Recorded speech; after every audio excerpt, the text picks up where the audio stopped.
Hello विशाल, hello Anand ji और प्रेरित जी, आयुष पाठक, सबको मेरा नमस्कार। अच्छा लगा आपसे मिलना। हालांकि समय ऐसा है कि बहुत सुखद तो नहीं है, अभी भी हम कोविड के चक्कर में हैं, लेकिन तमाम इस जो परेशानियां हैं इसके बावजूद हम मानते हैं कि ये समय भी गुजर जाएगा। हर समय गुजरता है। मनुष्य में इतनी शक्ति तो होती ही है कि वो हर सुख दुख के पार चला जाता है, जीवनी शक्ति कही है। और ये समय ऐसा पूरे विश्व के लिए है, मात्र हमारे लिए ही नहीं है। इसलिए थोड़ा बहुत हिम्मत हमें रखनी है। वैसे एक रचनाकार के लिए एकांत तो बहुत अच्छा होता है, लेकिन ऐसा एकांत नहीं, क्योंकि इसमें भय है, इसमें आशंकाएं हैं, पता नहीं कल क्या हो, और एक दूसरे पर अविश्वास है। बहुत अजीब सी बात है, ऐसी बीमारी कभी देखी नहीं। अपने लोगों से भी लगता है कैसे मिलें, क्या मास्क लगा के मिलें, बात करें, नहीं करें। तो ऐसा समय है, तो इससे हमें निपटना तो है ही। पर मैं थोड़ी आशान्वित तो हूँ, जानती हूँ कि इसमें समय लगेगा। जब तक कुछ बनेगा नहीं, इसका कुछ इंतज़ाम ना हो, तो तब तक हमें सहना ही है। थोड़ी बहुत प्रिकॉशंस तो करनी ही है, लेकिन उसके साथ ये भी सच है कि जीवन कहीं रुकता नहीं है, जीवन को तो चलना ही है आगे। तो इसी के साथ मैं आप सबका आभार मानती हूँ। आपने थोड़ा कुछ लोगों को इकट्ठा किया जो हम आपस में बात करें। अच्छा, आप किस विषय में बात करना चाहते हैं? मुझे आदेश मिला है कि कहानियों के बारे में आप सुनना चाहते हैं। क्या आप जानना चाहते हैं मेरी कहानियों के बारे में? कैसे लिखा मैंने, किन मतलब क्या थी रचना प्रक्रिया, क्या थी और कैसे, मेरे बारे में जानना चाहते हैं आप बताइए, तो उसी से मैं शुरू करूँगी।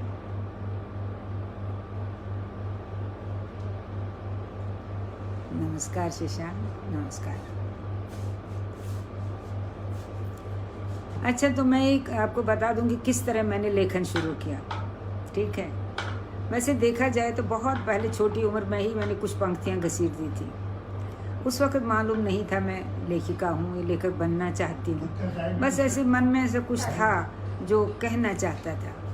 हाँ, दीपिका कहानी, अच्छा हाँ, कहानी के बारे में ही बताऊँगी। कहानी पढ़ना तो नहीं चाहिए ना, कहानी पढ़ने में बहुत समय लगेगा। नमस्कार रश्मि, कहानी पढ़ने में बहुत टाइम लगेगा। आप कहानी सुनना चाहते हैं कि जनरल उनके बारे में कुछ थोड़ा बहुत इन्फॉर्मेशन चाहते हैं? अगर आपको कहानी सुननी है तो मुझे तो कहानी देखनी पड़ेगी फिर। चलिए अभी हम जनरल बात करते हैं। मेरी कहानियों का जिक्र तो आएगा ही आएगा उसमें। तो कहानी की शुरुआत मैंने कैसे की? पहले मैं कविताएं लिखती थी, छुटपुट कहानियाँ, कविताएं, लेकिन बाद में मुझे लगा कि कविता वो सब नहीं कहती जो मैं कहना चाहती हूँ। सबसे पहले जो बात मुझे लगता है जो लेखक बनाता है किसी को, वो उसकी जिज्ञासा होती है, और जो व्यवस्था वो देखता है। देखिए, एक व्यवस्था बाह्य व्यवस्था होती है और एक भीतरी व्यवस्था होती है, जिसमें हमारी आकांक्षाएं, हमारे स्वप्न, हमारी इच्छाएं, अस्मिता के प्रश्न होते हैं। और जब वे ही बाह्य व्यवस्था से टकराते हैं तो द्वंद्व पैदा होता है। आप जानते हैं, इसी द्वंद्वात्मक अभिव्यक्ति का नाम लेखन है। वो चाहे कहानी हो, कविता हो, या कोई भी उपन्यास हो। उपन्यास तो बेहतर, ज़रा उसका बेहतर ये होता है परिवेश। तो कहानियाँ मैंने जैसे शुरुआत की तो कविता से, और बहुत छोटी उम्र में। एक्चुअली मैं इस पहले भी कह चुकी हूँ कि मेरे लेखन का जन्म ही दुख से हुआ है। ये बड़ी अजीब सी बात है, और फैशन भी नहीं ये कहना, क्योंकि इसका कारण है। बहुत छोटी थी जब मेरी माँ की मृत्यु हो गई, तो उस वक्त मैं बिल्कुल भी नहीं रोई। पता नहीं, ऐसे बचपना था और खिलंदड़ा था मेरा बचपन। बस ऐसे घूमना फिरना, पेड़ों पर चढ़ना थे। उस वक्त 7-8 साल की उम्र थी, तो इतना एहसास नहीं था कि माँ क्या होती है। सिर्फ ये लगता था कि चलो बीमार थी वो, उनको क्षय रोग था। उस वक्त क्षय का इलाज नहीं था। तो बड़े पहाड़ों पर जाते थे हवा बंदी के लिए, जैसे कहा जाता है। वहाँ भी मैं खूब घूमती फिरती थी, पर लौट कर आती थी तो देखती थी माँ चारपाई पर है, माँ थी वहाँ। पर एक दिन जब गुजर गई तो पलंग खाली हो गया। तब लगा अचानक ये क्या हुआ, अजीब सी। वो आज भी मैंने बता सकती कैसा लगा मुझे, पर मैं बड़ी स्तब्ध सी हो गई। मैं बिल्कुल नहीं रोई। मुझे आश्चर्य है मैं क्यों नहीं रोई। अंदर तो इतना कुछ था, लेकिन बहुत आप कहीं करीब 3-4 साल के बाद, जब मुझे कोई 12 साल की उम्र समझिए, तो मुझे थोड़ा लेखन की समझ आ गई, कुछ शब्द कहने की। तो मैंने 2-4 पंक्तियाँ लिखी, बड़ी अजीब सी छोटी, ऐसे लगता है कि बड़ी मतलब शुरुआत की पंक्तियाँ जो हैं, जैसे भर आता जब ये मानव मन, तब मिटते घाव सजग होकर, कुछ पीड़ा सी देते मन को, पलकें भीगी भीगी होकर दिखलाती अपना पागलपन, भर आता जब ये मानव मन। 12 साल की थी मैं तब। अब उस वक्त आप विश्वास कीजिए, मैं इतना रोई, पहले नहीं रोई थी, बहुत रोई, और छुप कर रोई, अपने कमरे में बंद करके दरवाजे खिड़कियाँ।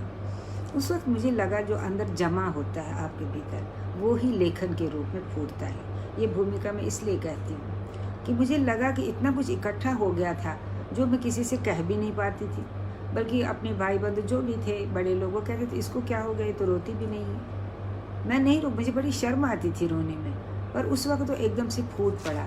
तो मुझे लगा, पहली कविता थी वो, बड़ी अनगढ़ सी थी, पर मुझे लगा लेखन यहीं से शुरू हुआ। और दूसरी बात ये भी थी, अंजलि नमस्कार, आकांक्षा नमस्कार। और दूसरी बात ये लगी मुझे कि बचपन से ही बड़ी जिज्ञासु थी मैं। वैसे बच्चे तो जिज्ञासु होते ही हैं, पर मैं प्रतिक्रिया करती थी, और सब लोग बोलते थे क्या है ये लड़की, क्यों पूछती है ऐसे सवाल, ये तो होता है। जैसे एक उदाहरण देती हूँ, हमारे पड़ोस में एक 2 जने थे, वो उनकी शादी वादी हुई नहीं थी, उनको गुंडे बोलते थे, पता नहीं वो गुंडे थे भी कि नहीं। और उन्होंने कहीं से एक औरत लाई थी, बेचारी बहुत, उसके हाथ पांव टेढ़े थे, तो उसने एक बच्चा भी दिया था उनको, बड़ा कृष्ण भगवान जैसा बच्चा था, पर उसके साथ बहुत बुरा व्यवहार करते थे, बहुत पिटाई करते थे, और वो अक्सर रोती थी, बिल्कुल पड़ोस में थे हमारे। उसको देखकर मुझे बड़ा ख़राब लगता था। मैं वो बोलती थी घर वालों से, ये क्यों मारते हैं इसको, बेचारे क्यों मारते। वो कहते थे छोड़ो, बंद करो उस तरफ की खिड़की, देखना नहीं चाहिए। वो कहते थे लड़कियों को ये सब नहीं देखना चाहिए, ठीक है ये होता है, मतलब दुनिया में ये सब चलता है, तुम्हें क्यों परेशानी है, तुम तो छोटी हो, अपना काम देखो, पढ़ाई लिखाई करो। पर मुझे लग रहा था कि यहीं से मेरे मन में प्रश्न उठते थे और उसके उत्तर नहीं मिलते थे, क्योंकि घरों में जो थोड़ा बहुत आभिजात्य होता है वो लड़कियों को भी बचाता है, छोड़ो ये सब चलता है दुनिया में।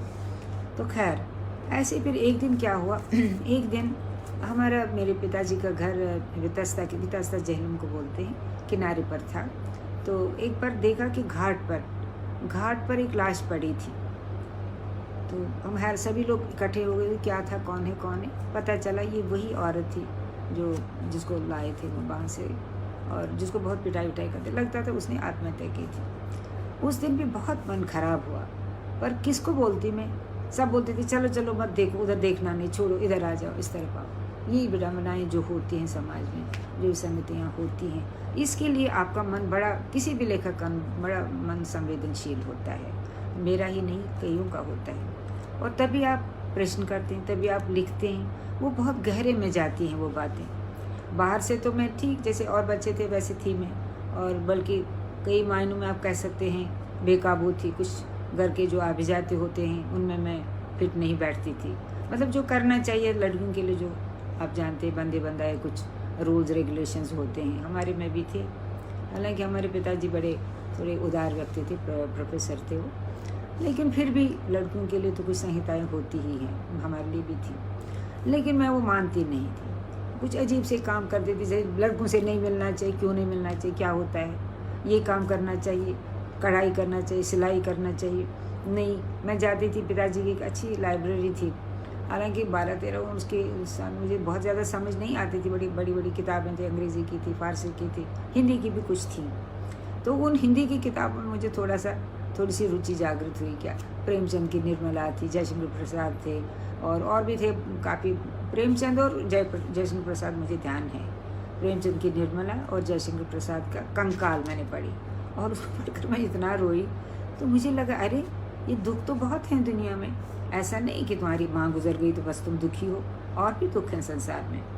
तो ऐसा लग रहा था मन में कहीं ये बात घर कर गई कि जीवन है, इसमें सब सुख भी है और दुख भी ज़रूरी है इसमें। तो ये बात फिर मैं देखती थी, हमारे घर के सामने बड़ा गणेश जी का मंदिर था।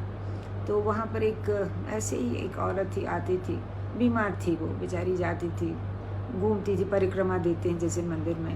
तो थोड़ा उसको अपने अंगों पर कोई कंट्रोल नहीं था, तो थोड़ा वो कहते हैं ये अपवित्र करती है, तो उसको निकाल देते वहाँ से।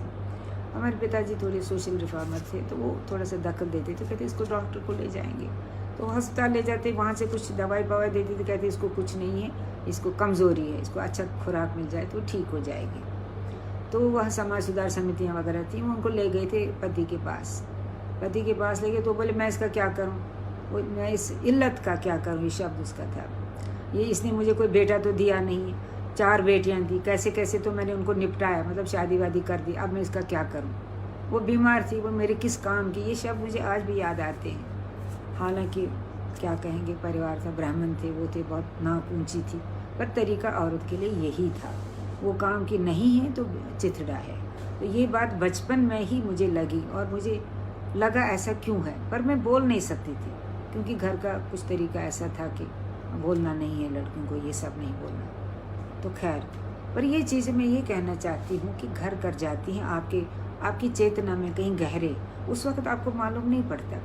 बाद में जब आप थोड़ा अपने से बाहर आने लगते हैं, पूरे समाज को देखते हैं, तो आपको ये चीज़ें बहुत भेदक लगती हैं और प्रश्न उठते हैं। और मैं ये मानती हूँ कि व्यक्ति मन जो होता है, जो मैंने आपको कहा भी, जो आकांक्षाएँ, हमारे स्वप्न होते हैं, उम्मीदें होते हैं जीवन से, और एक दूसरी दुनिया है जो बाहर है, जिसमें व्यवस्था है, व्यवस्था में सब कुछ ऐसा नहीं है जो आपकी अपेक्षाओं को पूरा करे। ऐसा नहीं कि जो आप चाहते हैं वो हो, समाज में वो स्वीकृत नहीं होता खासकर। तो ये द्वंद्व जो है, भीतर और बाहर का द्वंद्व, इसी से मुझे लगता है, इसी की द्वंद्वात्मक अभिव्यक्ति है लेखन, मैं मानती हूँ। आप क्यों लिखते हैं? हाँ, ये आप ठीक कह रहे हैं कि स्त्री के लिए समाज कभी नहीं बदला, तब भी नहीं बदला, आज भी नहीं बदला। थोड़ा बहुत बदला है, क्योंकि शिक्षा के प्रसार से काफ़ी बदलाव आए भी हैं, ये तो नहीं कह सकते कि बिल्कुल नहीं बदला। लेकिन देखिए, हमारी जो मनोभूमि होती है समाज की, वो बहुत समय से बनी हुई है, उसको बहुत जल्दी बदलना संभव होता नहीं है। पर मैं समझती हूँ नई पौध जो है हमारी, वो समझती है, और बहुत बड़ा कारण शिक्षा का प्रसार है। पहले बहुत शिक्षा नहीं थी। आर्थिक स्वतंत्रता, ये भी ज़रूरी है, इसने भी बहुत बदलाव लाए हैं। तो खैर, बदलाव तो हैं समाज में, लेकिन उतना नहीं है जितना हम चाहते थे। जैसे स्त्री अस्मिता को कोई अर्थ मिले, मुझे नहीं लगता उतना आज भी है। घर परिवार में भी नहीं है, समाज में भी नहीं है, राजनीति में भी नहीं है। थोड़ा बहुत अगर आपके कुछ समय आप देखिए, आपकी राजनीति में कुछ हैं, महिलाएं उच्च पदों पर हैं, ठीक है, वो कुछ हैं, पर समाज में भी कुछ हैं। बात काफ़ी बदल गई हैं, स्थिति बदल गई हैं, क्योंकि आर्थिक स्वतंत्रता ने स्त्री में भी वो हिम्मत दी है और अपने आप खड़े होने की शक्ति दी है। वो विरोध करती है, इस विरोध से भी कुछ अच्छा भी हुआ, बुरा भी हुआ। अच्छा शायद ये हुआ कि स्त्री अपने बल पर जीना सीख गई, अगर उसकी आर्थिक स्वतंत्रता है। पर ये भी है कि वो घर परिवार समाज में लोग बातें करने नहीं, कह रहे क्या करती, ठीक नहीं, वो नहीं करती, ये नहीं करती। और मुझे लगता है अभी भी वो समान व्यवहार जो हम उम्मीद करते हैं स्त्री पुरुष का हो, वो नहीं होता। ये बड़ी विडंबना है। मैं नहीं कहती बुरा भला कोई नहीं होता, सभी अच्छे होते हैं, पर ये जो एक आँख है स्त्री पुरुष के बीच में, वो आज भी है। पर मैं उम्मीद करती हूँ जो बिल्कुल नई पौध है, जो दोनों पति पत्नी कमाते हैं, मुझे लगता है वो शायद एक दूसरे का सम्मान करते भी हैं। हमारे बच्चे मैं देखती हूँ, बहुत कुछ आपस में एक आपसदारी जिसको आप कहते हैं वो है, इसमें कोई शक नहीं। पर समाज अभी बहुत पीछे है। गांव समाज खाली कुछ महानगर के नहीं होते, समाज पूरा हमारा भारत ज़्यादा तो गांव में रहता है, तो उनका क्या रवैया है। वहाँ भी जागरूकता आई, मैं बिल्कुल नकार नहीं करूँ, जागरूकता है सभी जगह है, छोटे लोगों बड़े लोगों में। और छोटा बड़ा का अर्थ मेरा मतलब है आर्थिक स्थिति से, छोटा बड़ा वैसे कोई होता नहीं है। आर्थिक स्थिति की जिसकी बेहतर है वो बेहतर पोजीशन में है। और खैर, इस पर मुझे लगता है अगर मैं ज़्यादा इस पर बात करूँ तो बहुत लंबा खींचेगा। अब आप मेरी कहानियाँ कैसे शुरू हुई? पहली कहानी जो मैंने लिखी, मैं ये मानती हूँ कि जब कोई भी लेखक लिखता है, पहले वो अपना निजी अनुभव जो उसके होते हैं, उसमें घर है, परिवार है, उसकी निजी अनुभूतियाँ हैं जो वो कहना चाहता है, क्योंकि लेखन वास्तव में संवाद है, क्योंकि हम कुछ कहना चाहते हैं, आपसे अपनी बात शेयर करना चाहते हैं, वो आपकी बात बन जाती है, तब वो लेखन हो जाता है। कहते हैं ना, जब एक व्यक्ति जब पूरे समाज से जुड़ता है आपका सुख दुख जब पूरे समाज से जुड़ता है तभी साहित्य बनता है। तो नहीं तो आपकी बात वो तो बनेगी नहीं, लोग उसको पसंद भी नहीं करेंगे, ये क्या है, क्या आलाप है। तो खैर, तो मेरी पहली कहानी वो उन दिनों 67 की बात है, मैं हैदराबाद में थी। तो कल्पना पत्रिका थी जो बहुत प्रसिद्ध मानी जाती थी, तो उसमें मेरी कहानी छप गई। बड़ा आश्चर्य था मेरे लिए भी। उसका नाम था खून के रेशे, जो मैंने एक वृद्ध व्यक्ति के बारे में लिखा था, उसकी स्थिति घर में क्या होती है। आज भी वैसे ही है, पर फिर भी परिवार था, परिवार में थोड़ा बहुत सुख दुख भी होते हैं, तो मान सम्मान भी होता है थोड़ा बहुत। तो वो मुझे याद हो, कल्पना छपी थी। और दूसरी कहानी मेरी नई कहानियों में छपी थी। नई कहानियाँ उन दिनों अमृत राय, प्रेमचंद जी के सुपुत्र, वो देखते थे। वो इलाहाबाद में थे और मैं हैदराबाद में थी, तो वहाँ से मेरी कई कहानियाँ छपी। अमृत राय की मैं एक अर्थ में ऋणी हूँ, क्योंकि वो मुझे जानते नहीं थे, मैं कभी पहचानती नहीं, कुछ नहीं, बात भी नहीं हुई थी। मुझे याद है एक भी कहानी उन्होंने मेरी लौटाई नहीं। और जितनी देर वो रहे वहाँ पर, मैं भी हैदराबाद में काफ़ी साल रही, 12-13 साल रही, तो मेरी कोई कहानी वापस नहीं आई। तो एक तरह से उन्होंने मुझे एक सपोर्ट सा दिया कि तुम लिख सकती हो। तो ज़ाहिर आप जब आप कोई आपको देता है थोड़ा सा प्रोत्साहन, तो आप अपने को मांझने भी लगते हैं। पहले ये बहुत ज़रूरी है। मैंने ये देखा है कि उस समय भी, हाँ ये तो ठीक है आज से उपजाऊगा गान, पर ये वैसी आह नहीं थी, ये मन से निकली हुई थी, ऐसी तकलीफ थी वो, जिसको मैं शेयर करना चाहती थी। तो मुझे लगता किसी न किसी तरह से आप अपने को शेयर ही करते हैं लेखन के माध्यम से। आप ठीक बोल रहे हैं। ठीक है, स्त्री के लिए समाज नहीं बदला, पर बदलाव है, आप मान लीजिए थोड़ा थोड़ा बदलाव आया है। पर आप देखिए आज जिस समय में हम जी रहे हैं, ये भी आपको देखना है। उस समय स्थितियाँ दूसरी थी। आज उस वक्त हम व्यक्तित्व की लड़ाई लड़ते थे। स्त्री थी नहीं, कोई किसी की माँ थी, इसकी बेटी, ये वाली। आप उत्तर प्रदेश में आप जो कहते हैं बरेली वाली है, इसकी वाली है, ये वाली है। हमारे यहाँ भी किसकी माँ है, किसी की बहन भाभी है, नाम से बहुत कम बुलाया जाता था। पर आज वो अस्मिता की बात करती है। आज स्त्री अपनी अस्मिता के लिए लड़ रही है। वो कहती ठीक है मैं स्त्री हूँ, पर मैं भी कम नहीं हूँ, मेरी भी अपनी कोई जगह है, मेरी अपनी ख्वाहिशें हैं, मेरी अपना एक व्यक्तित्व है। तो वो कितना दे पाता, कितना मान उसको मिलता है, वो ये तो हम जान। आपका फिनिश आ रहा है, बीच में चल रहा है कि फिनिश हो गया आपका चल रहा है अभी? हाँ, अच्छा, चलिए। तो आप क्या सुनना चाहते हैं? कहानी का मुझे नहीं लगता इतना समय है कि कहानी पढ़ूंगी मैं। तो मैं कहना चाहती हूँ कहाँ से हम आगे, पहले से फिर पूरे समाज तक आ गए हैं धीरे धीरे। तो आप जानते हैं मैं कश्मीर से हूँ। कश्मीर में काफ़ी कुछ बदलाव भी आ गया। पहले वो समय था जब मैंने पोशनूर की वापसी लिखी थी, एक कहानी मेरी प्रसिद्ध है, अगर आपने पढ़ी होगी। तो उसमें वो समय था जब भाईचारा था। आपको मालूम होना चाहिए कश्मीर में हमें एक सांझी संस्कृति मिली थी, एक संस्कृति जो शैविज़्म, बुद्धिज़्म और इस्लाम की सांझी विरासत थी। तो हम लोगों में उसमें सूफी संत भी थे, ऋषि सूफी थे, तो हम एक तरह का भाईचारा था। धर्म अलग थे, वो तो होता ही है, अपनी अपनी हदें होती हैं धर्मों की भी, पर उसके बावजूद भी एक जिसको बोलते हैं आपसदारी, वो थी। मुझे खुद एक मुसलमान सेवक ने पाला है, बहुत मानती थी मैं उसे, छुप के उसके चाय पीने जाती थी मैं। हालांकि घरों में कुछ होती हैं धार्मिक हदबंदियाँ तो होती हैं, घरों में इतना नहीं था, हमारे पिताजी थोड़े उदारमंद थे, पर फिर भी थोड़ी बहुत तो होती हैं। पर वो मना नहीं करते थे, वो कहते ठीक है, वो बच्ची है, उसका मन है। तो एक रिश्ता वो भी होता था जो सभी रिश्तों से ऊपर था। मुझे आज भी, मैं उसको बहुत याद करती हूँ, उसका नाम महदू था। आज भी मैं उसके ऊपर मैंने कई कहानियाँ लिखी हैं, पोशनूर की वापसी उस पर है, कथा सतीसर में महद जो आया है। तो कुछ पात्र ऐसे आते हैं आपके जीवन में जो धार्मिक हदबंदियों से ऊपर होते हैं। उसको भी बहुत प्रेम था हमारा। एक बात सुनाती हूँ आपको इसी सिलसिले में। बहुत समय बाद जब कश्मीर में बहुत बदलाव आया, आप जानते हैं, आतंकवाद का विस्थापन हुआ, ये सब आप सब जानते होंगे।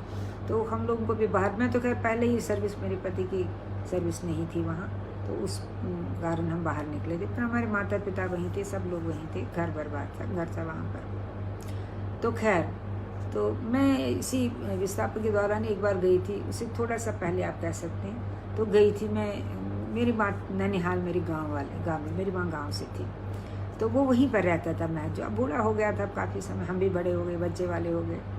तो मैं अपनी मामी के पास गई, मैंने उसे कहा मैं महजू से मिलना चाहती हूँ। देखिए समय कितना बदलता है। वो महत्व जो प्राण बराबर न्यौछावर करता था हम पर, वो नहीं आया। तो मुझे बहुत ख़राब लगा। मैंने कहा इसको क्या हो गया।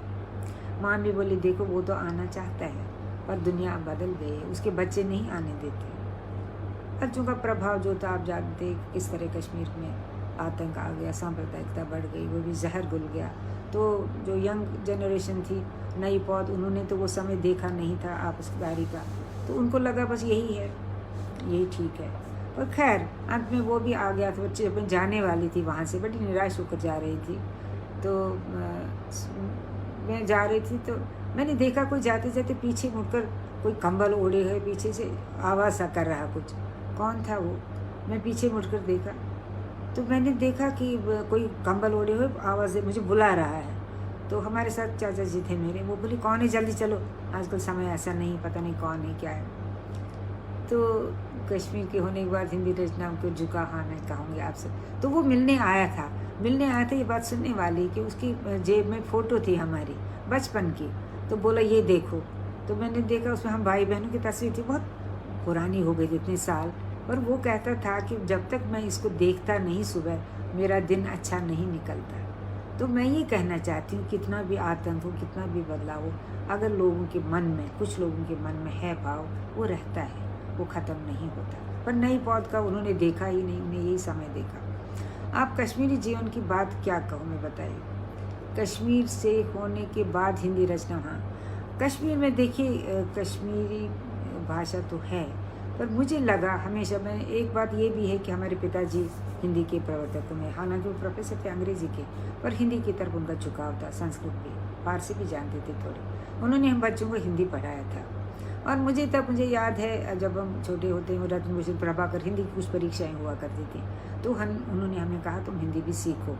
तो उससे मुझे याद है महादेवी वर्मा, सुमित्रा रंजन पंत, वो सब बड़े एकदम पसंद आने लगे। महादेवी तो मुझे बहुत ही पसंद आ रही थी, उनकी गीत वगैरह। मैं नीर बरी दुख की बदली, हालांकि उस वक्त ये लगना पता नहीं चलता था नीर बदली दुख की बदली क्या है। तो कई चीज़ें मुझे याद थी। पंत बहुत पसंद थे क्योंकि प्रकृति पर बहुत लिखा है पंत जी ने। तो मुझे कश्मीर उससे लगाव होने लगा। और पिताजी भी हिंदी के पक्ष में थे, तो ये भी एक कारण था। मुझे लगा मैं अगर लिखूँगी आगे, क्योंकि थोड़ा बहुत लिखने लगी थी, ऐसी कुछ कविताएँ बाबा छुटकियाँ ज़्यादा नहीं, तो मुझे लगा हिंदी से मैं अपनी बात ज़्यादा बड़े वर्ग तक पहुँचा सकती। ये भी एक कारण था, क्योंकि बीए तक तो हमने अंग्रेज़ी माध्यम से ही था, हिंदी एक विषय था मेरा। फिर बाद में जब हम पिलाने गए, मेरे पति का ट्रांसफ़र हुआ वहाँ पर, मेरे पति डॉक्टर विशन में, वो फार्मेसी में है, तो वहाँ पर वो गए। तो मैंने कहा मैं भी यहाँ कुछ करूँगी, तो मुझे लगा मुझे एमए करना चाहिए। तो वहाँ के प्रिंसिपल थे डॉक्टर सहल, उन्होंने मुझे कहा किस विषय में। मेरे पास पॉलिटिकल साइंस था और इंग्लिश भी तो था ही था। तो मैंने कहा मैं हिंदी में। वो बोले हिंदी तो तुम्हारी इतनी अच्छी नहीं है। तो मैंने कहा मैं कोशिश करूँगी, आप मुझे मौका देंगी तो मैं ज़रूर कोशिश करूँगी। आप आश्चर्य करेंगे, हिंदी में ये अपनी तारीफ नहीं कर रही हूँ, पर उस वक़्त, अभी तो वो बिट्स पिलानी हो गया, उस वक़्त अलग थे 3 colleges, arts college, science college और इंजीनियरिंग कॉलेज। मैं आर्ट्स कॉलेज मुझे दाखिला मिला और आश्चर्य करेंगे कि मैं क्लास में सेकंड पोजीशन थी मेरी। हालांकि दिग्गज थे वहाँ के, जो यूपी में, राजस्थान वगैरह थे और प्रदेशों से, बिहार से आए थे। तो मैंने मेहनत, मैं ये कहना चाहती हूँ, अगर आप मेहनत करें, श्रम करें, तो कुछ भी असंभव नहीं होता। तो फिर वहाँ से मैंने हिंदी को अपनाया और बाद में मैंने सोचा लिखूँगी तो हिंदी में ही लिखूँगी। बाद में मैंने मुड़कर नहीं देखा। कश्मीरी में कुछ छुटपुट कविताएँ लिखी, पर ज़्यादा मेरा लेखन हिंदी में ही है। तो ये एक कारण आप कहीं, मैं चाहती थी मैं अपनी बात ज़्यादा से ज़्यादा लोगों को पहुँचा दूँ, ये भी एक कारण हो सकता है। और फिर हिंदी की कुछ प्रेम भी था। मैं जहाँ भी गई, हैदराबाद में गई, हम वहाँ 13 साल रहे। मेरे बच्चे तो बहुत अच्छी तेलुगु बोलते हैं, तो वहाँ भी हमने एक संस्था बनाई थी, हिंदी की साहित्य संस्था। तो आज तक मैंने सुना वो चल रही है, बहुत अच्छा लग रहा है। काफ़ी समय हो गया अब वहाँ से आए हुए, हमें करीब 30 साल से ही ज़्यादा हो गए, 30-40 साल। तो वो अभी चल रही है।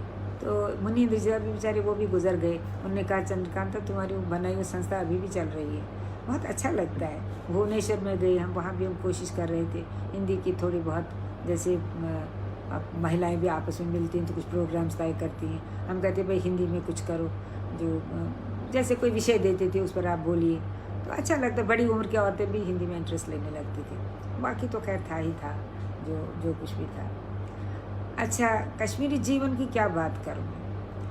कश्मीर कश्मीर तो देखिए जैसे सभी हैं वैसे कश्मीरी हैं, थोड़ा लोक संस्कृति अलग है, जिसका मेरा उपन्यास से पहला ऐलान गली जिंदा है, उसमें मैंने जिक्र किया है कि किस तरह से आपस में धर्म अलग थे, इसमें कोई शक नहीं, उसकी हदें थी, पर उसके बाद भी आपस में कह सकते हैं प्यार मोहब्बत था। इतना आज का सा समय नहीं था, आज तो एक दूसरे को बर्दाश्त नहीं करते देखना, वो समय नहीं था। फिर धीरे धीरे आप जानते हैं 1990 में जो आतंकवाद आ गए, तो पहले वैसे देखा जाए, आप तो इतिहास जानते हैं, आज़ादी के बाद कश्मीर में कश्मीरियों ने, पाकिस्तान ने कश्मीर नहीं मांगा था उस वक्त जब विभाजन हुआ, मगर उसको शायद ये दिमाग में था कि यहाँ पर ज़ाहिर है वहाँ बहुलता तो मुस्लिम बहुल प्रदेश है, हिंदू 2-3% ज़्यादा नहीं है, तो उसको लगा होगा मैं कभी भी ले सकता हूँ। फिर बाद में कबायली आक्रमण हुए, मैं उसमें नहीं जाऊँगी, बहुत लंबा किस्सा है, उसके लिए आप पढ़ सकते हैं, मेरा ऐलान गली जिंदा है उपन्यास है। पर वहाँ तक फिर भी आपसदारी थी, पर कथा सती सर में वो धीरे धीरे उसका क्षय हुआ।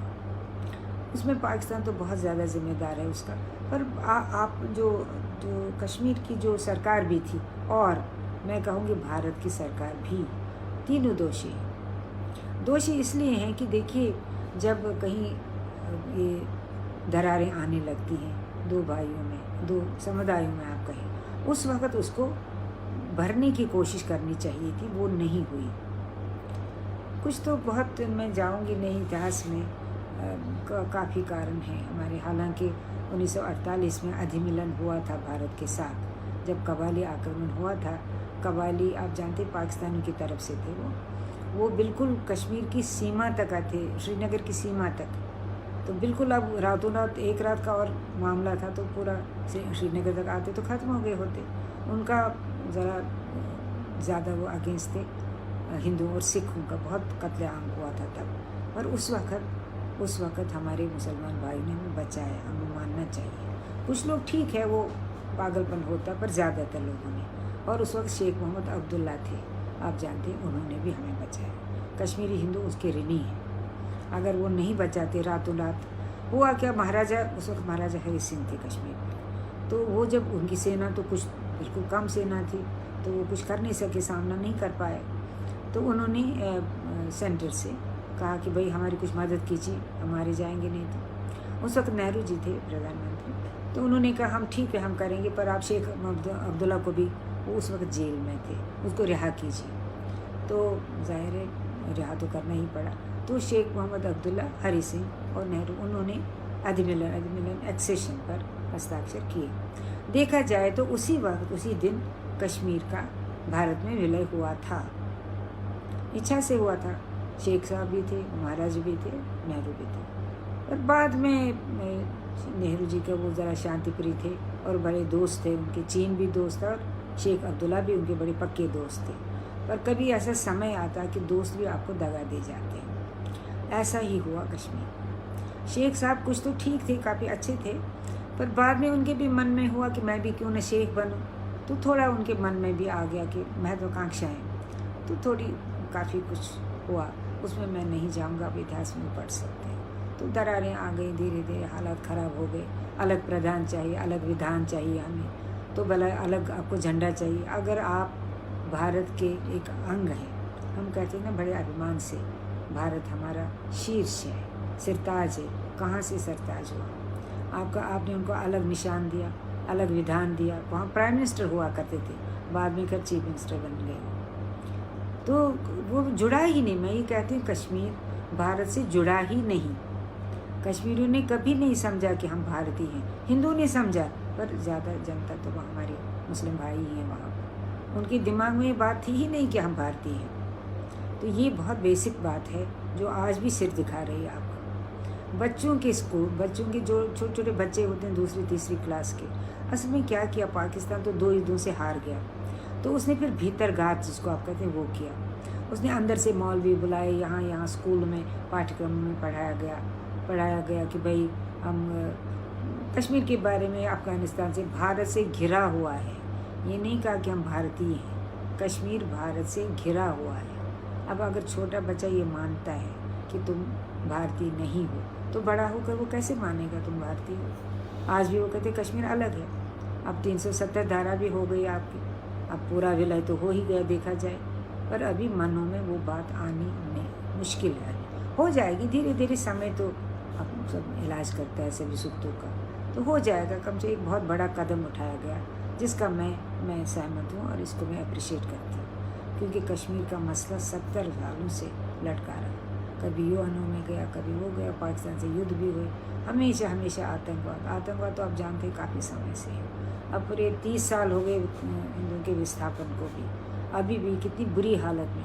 आप इस पर मैंने बहुत कहानियाँ लिखी हैं, काली बर्फ कहानी है मेरी, आप वो पढ़िए। शरणागत दीनार थे, किस मुसीबत में लोग रहे, जो करोड़ों की संपत्ति रखते थे वो भिखमंगे बन गए। टेंटों में, सबसे पहले तो जम्मू में चले गए वो, जम्मू में टेंट काफ़ी फटे हुए हालों में बेचारे, गर्मियों में कुछ लोग सांप के डसने से मर गए, कुछ लोग वैसे ही। कश्मीर में इतनी गर्मी तो होती नहीं थी, धूप में कैसे, बहुत, मैं तो बोलना भी बड़ा मुश्किल लगता है। पर आप पढ़िए, काली बर्फ पढ़िए, शरणागत दीनार पढ़िए, किस्सा गाशकौल पढ़िए, किस तरह वो वहाँ जीते थे कीड़े मकोड़ों की तरह। कौन जो भारत को, अगर भारत का नाम जिंदा रहा कश्मीर में, तो इसमें कोई दो राय नहीं कि कश्मीरी हिंदुओं की वजह से रही, कि उन्होंने बहुत आस्था थी, विश्वास था कि अपना राष्ट्र है, अपने लोग हैं, तो विश्वास, उसमें थोड़ी दरारें तो आ गई। बहरहाल अभी 30 साल के बाद ऐसा कुछ उम्मीद जगने लगी है, पर ये उम्मीद कब पूरी होगी ये कहना मुश्किल है, क्योंकि अभी आतंकवाद वहाँ पर चरम पर है।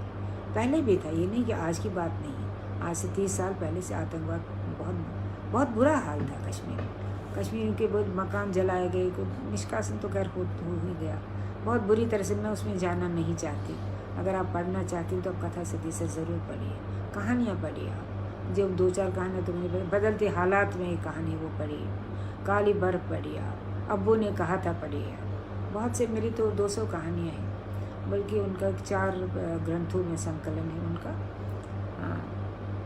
अविनाश आनंद मिश्रा, 90 का विस्थापन मैं समझ सकता हूँ, आप समझ सकते हैं, मुझे उम्मीद है आप उसको महसूस भी कर सकते हैं। देखिए कश्मीर पर आजकल काफ़ी कुछ लिखा जा रहा है, तो वो समझते हैं पर वो महसूस नहीं कर पाते। जो महसूस करेगा तो वो वही होता है लेखन, मैं मानती हूँ। बहरहाल अगर कोई लिखता तो ये अच्छी बात है, पर एक बात मैं ज़रूर यहाँ कहना चाहूँगी, मैं किसी के लिए कुछ ऐसा बुरा भाव नहीं है मेरे मन में। मैं कहती हूँ सबको अधिकार है लिखने का, हमारा ये तो ठीक है, आदमी से जुड़ाव नहीं हुआ था, दुखद तो है।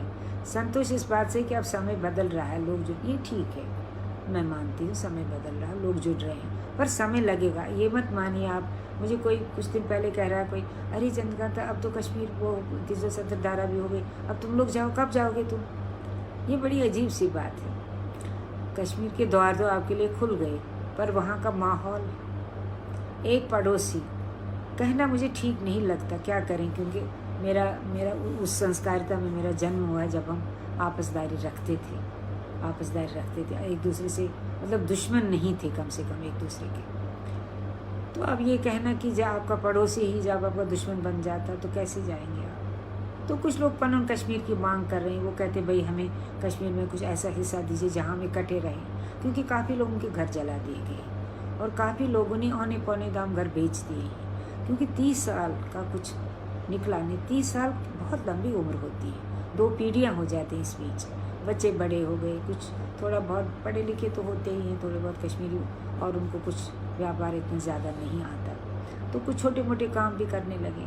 पर ये ज़रूर है कि आज भी बहुत से कश्मीरी हैं जो आज भी टेंटों में तो अब इतने नहीं हैं, पर छोटे से दड़बे बनाए उनके लिए, जैसे छोटे छोटे कमरे, उसमें 8-8 जने 10-10 जने रहते हैं, तो कैसे रहेंगे वो, कब तक रहेंगे वो?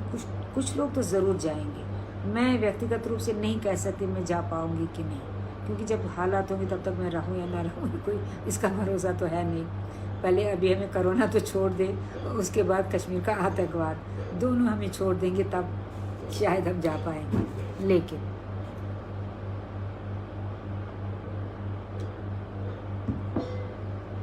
उम्मीद है, इसमें कोई बात नहीं। आपने भी उम्मीद रखी है आनंद जी, मुझे अच्छा लगा, क्योंकि उम्मीद पर ही दुनिया कायम होती है। मैं भी विश्वास रखती हूँ, बल्कि मैं चाहती हूँ जाए, जो लोग जा सकें ज़रूर जाएं। अब इधर कुछ लोग ऐसे सुना है मैंने, कुछ युवा भी गए हैं, क्योंकि ये जो नई सरकार है कुछ को नौकरियां वगैरह दे रही हैं, जैसे स्कूलों में पढ़े लिखे हैं थोड़े बहुत स्कूलों में, और आर्मी भी ज्वाइन करने लगे हैं कुछ। मैं ये कहती हूँ 370 धारा जो हुई उसमें मुझे लगता है जो कश्मीर में रहते हैं हमारे कश्मीरी मुसलमान भाई, उनके लिए बहुत अच्छा हुआ, क्योंकि सड़कें बन गई, ट्रेनें आ गई वहाँ पर, और काफ़ी उनको नौकरियाँ मिलने लगी। आतंकवाद का एक बहुत कारण तो खैर वहाँ पर तो सांप्रदायिक ही था, लेकिन ये भी है कि जब लोगों के पास काम नहीं होता तो वो इन कामों में ज़्यादा जाते हैं। पाकिस्तान तो लालच देता ही है, पैसे वैसे देता है, पत्थर फेंकने के 500-500 रुपये तो देता ही है, तो ये सब इससे भी लोग बहक जाते हैं। तो खैर आपने कहा इस पर मैं भी मानती हूँ कि समय बदल रहा है और लोगों में भी ये बात आने लगी है। पर देखिए कश्मीर का जो दुर्भाग्य है उसका शासन उसका हमेशा गड़बड़ रहा है। विंसेंट ए स्मिथ ने कहा है कि संसार में बहुत ऐसे कम राष्ट्र हैं, ऐसे कम देश हैं जो शासन के बारे में कश्मीर जैसे अभागे हैं। हमेशा रहा, अगर पीछे बहुत ऐसे पीछे जाएंगे आप, हिंदू राज कब था? हिंदू राज तो कोटा रानी तो अंतिम रानी थी कश्मीर की, वो बस 12वीं शती में, 12वीं नहीं 11वीं शती तक मान चलिए खींच खांच गया मुझे 12वीं शती तक। बाद में सिकंदर बाहर से भोट आ गए, वो रिंचिन शाह आ गए, तो अब आक्रमणकारी आ गए, डुलचू आ गए, तो उन्होंने फिर कश्मीर का सत्यानाश कर दिया। उन्होंने सबसे पहले, तब तक तो मुस्लिम राज नहीं था, हिंदू ही थे, धर्म परिवर्तन वगैरह हो गया, वो लंबा चौड़ा किस्सा है, वो कथा सतीसर में मैंने लिखा है, अभी मैं बोलूँगी नहीं, क्योंकि बोलने से भी मन दुखता है, क्योंकि कहते हैं या तो बड़े पैमाने पर धर्म परिवर्तन हुआ था और काफ़ी लोग मारे गए थे, बहुत ज़्यादा मारे गए थे, कुछ लोग भाग गए जो महाराष्ट्र में और आपका कर्नाटक साइड में आज भी आपको कश्मीरी मिलेंगे जिनके पूर्वज कश्मीरी थे, उत्तर प्रदेश में काफ़ी हैं। बहरहाल जो भी है, उन्होंने अपने पढ़ा लिखा है कि अपना नाम अपनी जगह बनाई, जो कर सकते थे करा उन्होंने। तो अब क्या होगा आगे, तो उम्मीद तो है, आपको भी उम्मीद है और मुझे भी उम्मीद है, तो मैं आपके साथ हूँ। और मैं चाहती, मुझे कुछ लोग बोलते हैं भी, हमारे समीक्षक होते हैं, तो वो कहते हैं भाई तुम तो ये लिखती हो, ये ठीक है, अब ये है, पर तुम उम्मीद ज़्यादा नहीं देती। मैं कहती हूँ देखो काली बर्फ़ पड़ी, उसमें कौन सी उम्मीद है? जब चारों तरफ अंधकार है, जब चारों तरफ मार काट है, उसमें कौन सी उम्मीद? वो तो झूठी उम्मीद होगी। लेकिन फिर भी हम भविष्य के लिए आज उम्मीद नहीं, अब थोड़ी मुझे लगती है, थोड़ी, क्योंकि जब से ये थोड़ा सा परिवर्तन आया है मुझे लगता है कुछ बदलेगा शायद, पर समय लगेगा इसमें, क्योंकि आपको पहले मनों में दरारें भरनी है, वो भरनी है, तब आप भाई भाई की तरह रहेंगे। ऐसा नहीं मैं जाती हूँ आज सैलानी की तरह जाती हूँ, बड़ा इज़्ज़त करते हैं, प्यार से बुलाते हैं, आप आइए। मुझे याद है पिछली बार कुछ 4-5 साल पहले वो एक पुरस्कार मिला था मुझे जेके एकेडमी की तरफ से, तो घर भर तो था ही नहीं, तो रहे थे वहाँ पर, वो लोग इंतज़ाम अच्छा करते हैं होटलों वगैरह में। ऐसा हुआ कि एक दिन ज़्यादा कुछ प्लेन नहीं गया तो मुझे रुकना पड़ा, बाकी लोग चले गए, मैं अकेली थी वहाँ। तो मेरे मन से ऐसे निकला, उफ अब मैं कहाँ जाऊँ? ऐसा अजीब सा लगता है ना, आपका अपना देश है, कहते हैं ना चप्पे चप्पे पर आपके पाँव के निशान हैं, वहाँ पूरा जीवन बिताया हमने, हमारे सुख दुख हैं वहाँ पर, प्यार मोहब्बत है, बहुत कुछ है जीवन में जो हमने पाया है कश्मीर से, उसको हम कैसे भूलेंगे?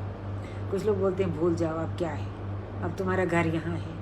देखिए मात्र घर जो होता है ना, ईंट खांचे सीमेंट का खांचा ही नहीं होता घर आपकी यादों से है, घर आपके पूर्वजों से है, घर आपकी संस्कारिता से, घर जुड़ा है, आप जिस मिट्टी से आप जुड़े हैं वो मिट्टी आपकी नस नस में है, उसका प्रभाव है, वो नहीं आप मैं कहीं भी रहूँ, बेसिकली मैं कश्मीरी रहूँगी, मैं रहूँगी क्योंकि मेरे रगों में वही खून है, मेरी शाह रगों में वो खून है।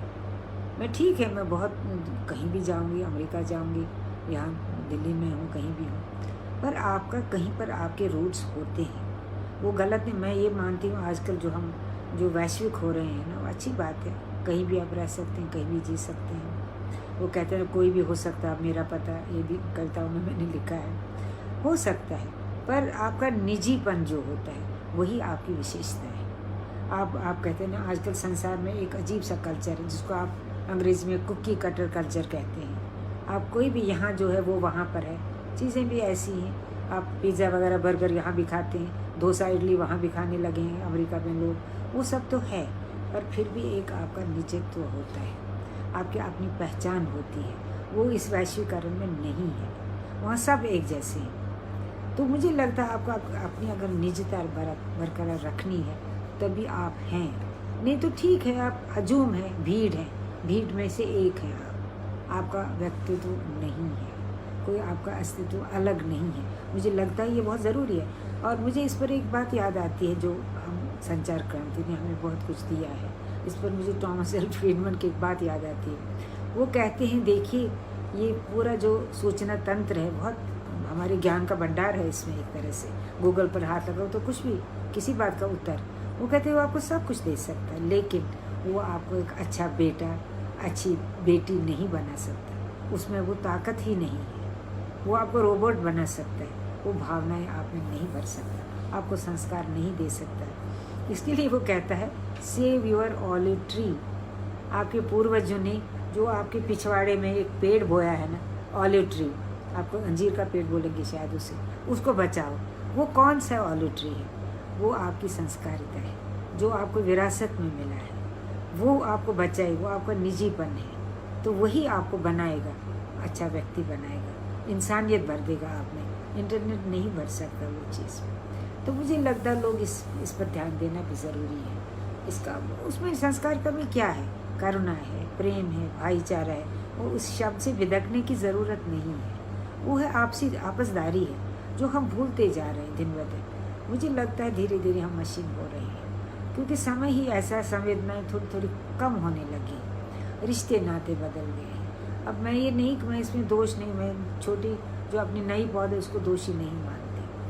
मन में रिक्तता तो है, ये आपने ठीक कहा है, वो एक खालीपन है, उसको कैसे भरेंगे आप? उसके प्यार से भर सकते हैं आप, आत्मीयता से भर सकते हैं, पर पहले आजकल तो किसी के पास समय ही नहीं है, समय नहीं है, ये भी एक कारण है। सब अपनी व्यस्तताएं हैं, नौकरियां हैं, कोई कहाँ है कोई कहाँ है। पर मैं ये भी सोचती हूँ साहित्य इसमें आपको जुड़ाव तो दे सकता है, साहित्य में शक्ति है। आप एक अच्छी कृति पढ़ती हैं, थोड़ी देर के लिए आपको लगता है आप जुट जाते हैं। मैं आपके दुख से जुटती हूँ। देखिए अगर मैंने आवाज़ कहानी लिखी उसमें मैंने बलात्कार का वर्णन किया है, ज़रूरी नहीं है कि लेखक का बलात्कार हो तभी वो लिखे। लेखक में इतनी शक्ति तो होती, इतनी संवेदना तो होती है कि वो परकाया प्रवेश कर सकता है, वो दूसरे के दुख को अपना दुख मानकर उसका वर्णन कर सकता है, तभी वो तो दूसरे का दुख अपना बनता है, अपना दूसरे का बनता है। मुझे याद है मेरा एक उपन्यास है बाकी सब खैरियत है, वो जब मैंने लिखा तो कुछ बंधु मेरे से नाराज़ हुए, उनको लगा ये मेरी कहानी है। पर हमारे एक टाइपिस्ट थे, ये कई साल पहले की बात है, तो वो मुझे बोले शर्मा जी, वो बोले चंद्रकांता जी आपने मेरी बात कैसे लिखी? मैंने तो कही नहीं। मैंने कहा मैं तो जानती नहीं आपका क्या परिवार में, जानती नहीं ज़्यादा। कहता नहीं आपने बिल्कुल मेरी बात लिखी। तो साहित्य में ये ताकत होती है, वो आपको जोड़ता है, ज़रूरी नहीं मेरे साथ वो घटा उसके साथ भी घट सकता है। तो ये जुड़ाव साहित्य की एक बहुत बड़ी देन होती है। दीपिका सिंह क्या बोलती हैं, मैं भी मानती हूँ कि फीलिंग्स को भुला सकना शायद आसान नहीं होता। उम्मीद है लोग आपसे सही प्रेम बना कर रहें, बिल्कुल रहेंगे, क्यों नहीं रहेंगे। हम तो चाहते हैं, आज भी यहाँ आपके यहाँ शॉल वाले आते हैं विंटर में, अब सीधे घुस जाते हैं घर में। क्या हमारे मेरे मियाँ जी कहते हैं, डॉक्टर साहब कहते हैं तुम सबको अंदर बुलाती हो, देखती नहीं कौन कैसा है। क्योंकि एक भाषा भी आपको जोड़ती है, आपको याद रखना चाहिए, भाषा आपको जोड़ती है। मैं कश्मीरी में नहीं लिखती, मगर कोई कश्मीरी आता तो मैं झट से दिखने, अरे अच्छा आओ भाई, तो क्या कह नहीं सकते, पर जुड़ा की कई रास्ते होते हैं। बट वैसे भी तो आते हैं अंदर बैठते हैं। एक बंदा मुझे मिला था शॉल वाला, मैं चाय पीऊँगा, कहवा पीऊँगा, हुक्म करा मेरे को। तो मैंने कहा चल भैया बनाती हूँ तेरे लिए कहवा। तो मुझे कहता देखिए ये बात आप मान लीजिए, आतंकवाद में भी कहीं ना कहीं कोई रग तो होती है। मुझे कहता तुम्हें चाय बनानी नहीं आती? अरे मैं हाथ धो गई। मैंने कहा एक तो मैं तुम्हारे लिए उठकर चाय बना रही हूँ, नहीं तुम्हें चाय बनानी नहीं आती। मैंने कहा देखो ये अभी भी उसको लगता कि कुछ अधिकार है मुझे बोलने का। दूसरा तो कहते अरे भाग जाओ भाई, एक तो चाय बनाई तुम्हारे लिए मैंने। तो वो अधिकार उसको लगा, क्योंकि वो कश्मीर से है तो एक रिश्ता है, एक जगह का भी एक रिश्ता होता है, एक नाता होता है। मैं नहीं कहती हम सीमित रहें एक जगह पर, हम पूरी दुनिया में घूमे, पूरी दुनिया हमारी है, पर तो भी आपकी पहचान है कहीं। आज भी जब आप कहीं जाते हैं, पूछते हैं भाई कहाँ से हैं, मैं कहती हूँ भाई आप हिंदुस्तानी हो। कहते अरे हिंदुस्तानी तो है, वो तो सभी हैं, पर कहाँ की हो तुम? अब मैं बोलूँगी मैं आजकल तो मैं हरियाणवी हूँ, मैं 30 साल से हरियाणा में हूँ, तो हरियाणवी हो गई ना, अधिशासी ये भी है। नहीं आप हो असली, आप कहाँ के? भाई मैं असली कश्मीर से हूँ। ओ कुछ लोग बोलते ओहो, मन में आता हुआ ऐसे शरणार्थी है। मैंने कहा जो भी है, निष्कासित तो है ही कश्मीरी बेचारे जो भी हैं। तो खैर ये कश्मीर के साथ ये दुर्भाग्य तो है ही, पर हमें उम्मीद है हालात ठीक हो जाएंगे। मैं भी शायद अब कुछ अच्छी मीठी मीठी कहानियाँ लिख सकूँगी, मीठे मीठे गीत लिख सकूँगी। मैंने कुछ चाहती थी आपको एक कविता सुना दूँ, कुछ ज़रा इसमें कोई तरह से मेरी इसमें कविता है कोई, वो देखती हूँ अगर कुछ मिल जाए मुझे जल्दी से। तो मेरी वहाँ यहीं कहीं आसपास होगा, इधर ले आना ज़रा, वो मेरी लाइब्रेरी में। तो खैर अगर समय मिला तो ये ठीक, आप कहते ठीक है, बोलना आसान नहीं होता। और फिर मैं ये मानती हूँ क्यों बोलें आप तो अपने राष्ट्र में हैं ना। हमने कभी नहीं समझा कश्मीर अलग है, हम तो हमेशा भारतीय रहे, तभी तो मैंने हिंदी भी अपनाई।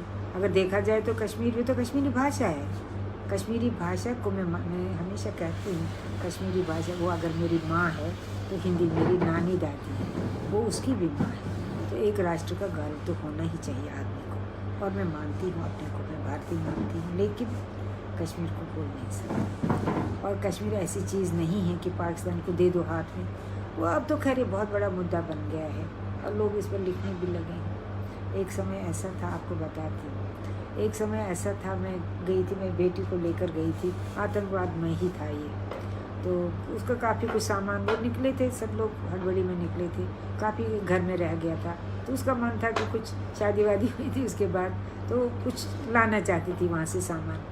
तो मैं उसको लेकर गई, यहाँ दिल्ली से तो हम एयर से गई, पर उन दिनों बहुत वो काफ़ी आतंक चरम पर था, तो कुछ प्लेन व्लेन भी रुक रहे थे, कुछ ये वो भी एक काफ़ी बलात्कार वगैरह भी हुआ था, अपहरण हुआ था एक इसका, तो उसमें भी लोग बहुत बिगड़ते थे, जा नहीं रहे थे वहाँ पर, तो परहेज़ करते थे आने जाने से। तो खैर तो मैं गई बेटी को लेकर, तो हमारा घर करण नगर में है, तो वो टैक्सी में गए थे जम्मू से, क्योंकि मेरे भाई ने कहा कि तुम तो जाए हो, तुम्हारी एक उम्र तो गुजर गई, और इस बेटी को क्यों ले जा रही, तो अभी बच्ची है।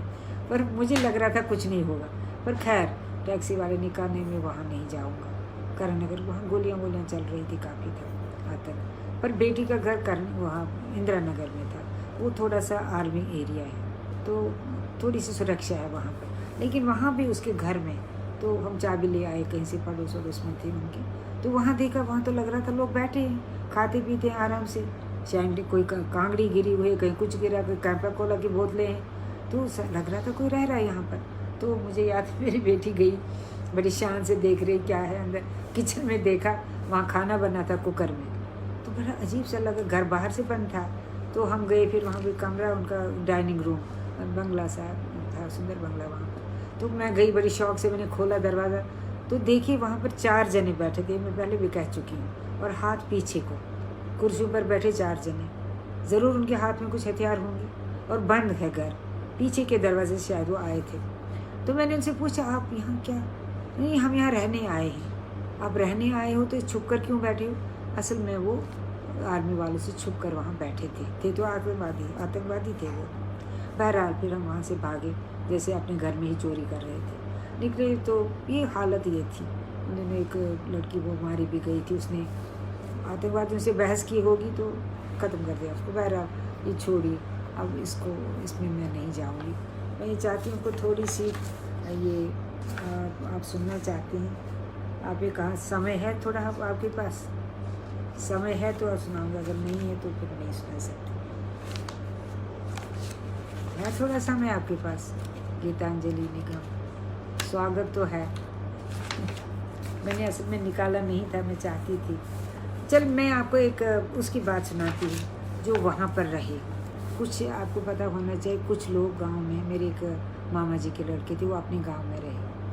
अच्छा समय है, मैं चाहती थी कुछ अच्छी सी कविता सुनाऊँ, पर मुझे पहले बताया नहीं आपने, बट एनीवे तो चलिए मैं आपको एक कहानी सुन। मैं काफ़ी दिनों बाद जब मैं घर से गई थी देखने घर, जो घर नहीं देखा, तो उसमें थोड़ा सा देख सकते हैं। ये जनरल है क्योंकि मेरा अपना ही नहीं, मेरा अपना घर तो खैर है नहीं, वहाँ पर काफ़ी लोगों के घर जला भी दिए गए। मैं घर से मिलने गई मेरी आवाज़ आ रही ठीक से जी।